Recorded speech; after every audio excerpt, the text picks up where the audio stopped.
Assalamualaikum warahmatullahi wabarakatuh. Kami dari kelompok 6 akan mempresentasikan tentang perencanaan pembelajaran. Anggota dari kelompok 6 ada yang pertama Nastasa Bella, yang kedua Belinda Salma Putri Widiantantri, yang ketiga ada Sri Rustanti, dan yang terakhir Dia Ayu Nujumul Laili. Bentuk-bentuk perencanaan pembelajaran menurut Makean atau Umar Hamalik 1980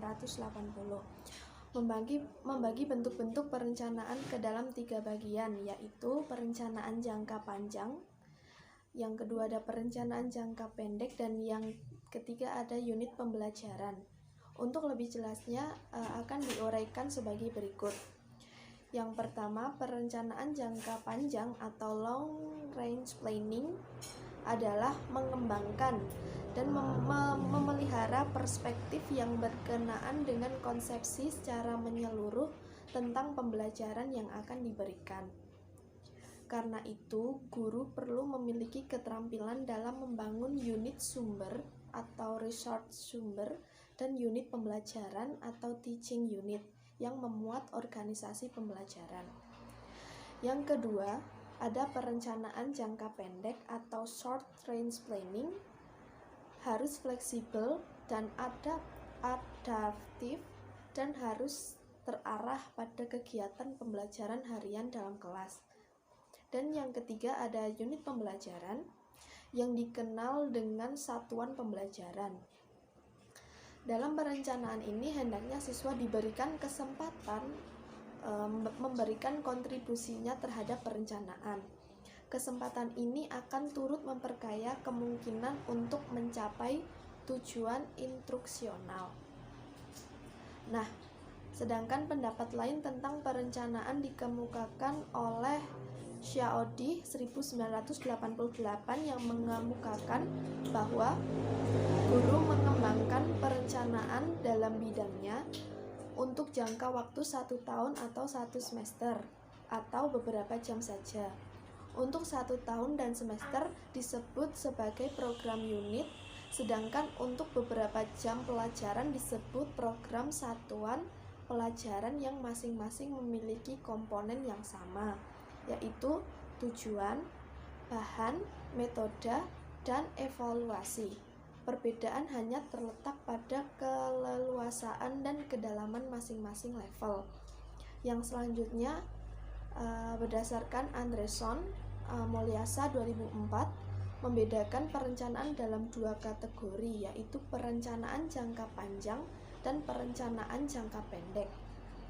Perencanaan jangka panjang yang disebut dengan unit plans merupakan perencanaan yang bersifat komprehensif, di mana dapat dilihat aktivitas yang direncanakan guru selama 1 semester.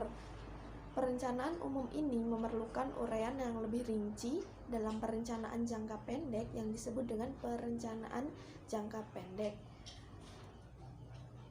Guru dapat memodifikasi perencanaan umum yang telah dibuatnya disesuaikan dengan kondisi kelas dan karakteristik siswa.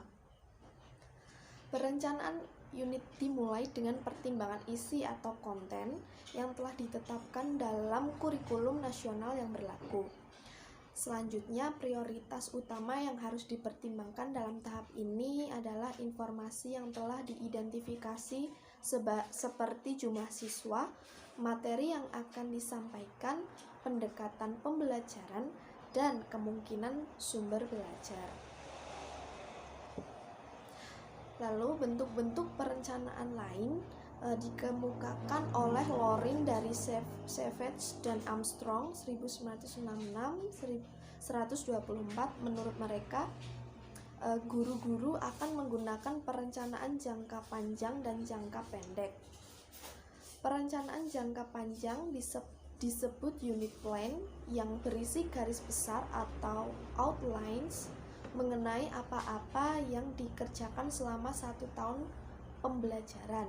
Perencanaan unit ini selanjutnya dijabarkan menjadi bagian-bagian rencana yang lebih kecil, yaitu antara 2-4 minggu pembelajaran.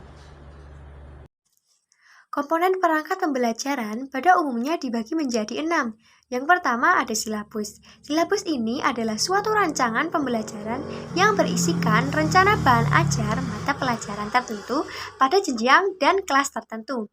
Sebagai hasil dari seleksi, pengelompokan, pengurutan materi kurikulum yang dipertimbangkan berdasarkan kebutuhan daerah setempat. Yang kedua ada RPP. RPP ini digunakan oleh guru sebagai acuan kegiatan yang dapat mendorong semangat, minat, dan ketertiban bagi siswa dalam proses pembelajaran. Yang ketiga ada bahan ajar. Bahan ajar ini adalah segala macam bentuk bahan belajar yang disusun secara sistematis yang digunakan guru untuk membantu siswa mencapai kompetensi pada ranah efektif, kognitif, dan psikomotorik. Yang keempat ada lembar kerja siswa. Lembar kerja siswa ini adalah suatu bahan ajar cetak yang berisikan berbagai tugas yang harus dikerjakan siswa disertai dengan panduan dan petunjuk pengerjaannya. Yang kelima ada media pembelajaran. Media ini yaitu suatu kumpulan berbagai jenis komponen alat pengajaran di lingkungan sekitar siswa yang digunakan untuk membantu guru dalam menyampaikan materi pembelajaran dalam proses belajar mengajar sehingga memudahkan guru mencapai tujuan pembelajaran.